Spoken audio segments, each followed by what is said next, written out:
A Treatise of Human Nature, by David Hume, narrated by Liam Johnson. Volume I. Of the Understanding. Advertisement. My design in the present work is sufficiently explained in the introduction. The reader must only observe that all the subjects I have there planned out to myself are not treated of in these 2 volumes. The subjects of the understanding and passions make a complete chain of reasoning by themselves, and I was willing to take advantage of this natural division, in order to try the taste of the public.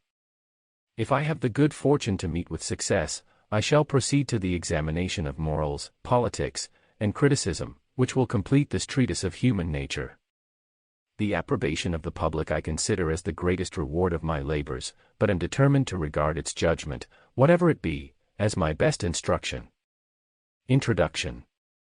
Nothing is more usual and more natural for those who pretend to discover anything new to the world in philosophy and the sciences, than to insinuate the praises of their own systems, by decrying all those which have been advanced before them.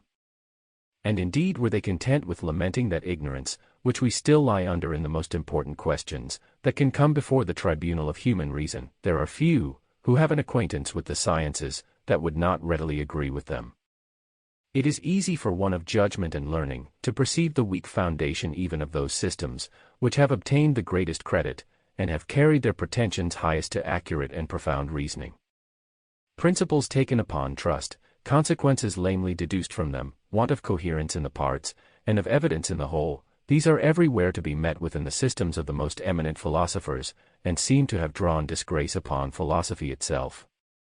Nor is there required such profound knowledge to discover the present imperfect condition of the sciences, but even the rabble without doors may judge from the noise and clamor which they hear, that all goes not well within.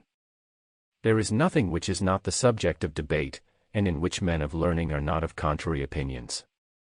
The most trivial question escapes not our controversy, and in the most momentous we are not able to give any certain decision. Disputes are multiplied, as if everything was uncertain, and these disputes are managed with the greatest warmth, as if everything was certain. Amidst all this bustle it is not reason which carries the prize, but eloquence, and no man needs ever despair of gaining proselytes to the most extravagant hypothesis, who has art enough to represent it in any favorable colors. The victory is not gained by the men at arms, who manage the pike and the sword, but by the trumpeters, drummers, and musicians of the army. From hence in my opinion arises that common prejudice against metaphysical reasonings of all kinds, even amongst those who profess themselves scholars, and have a just value for every other part of literature. By metaphysics. Sample complete. Ready to continue?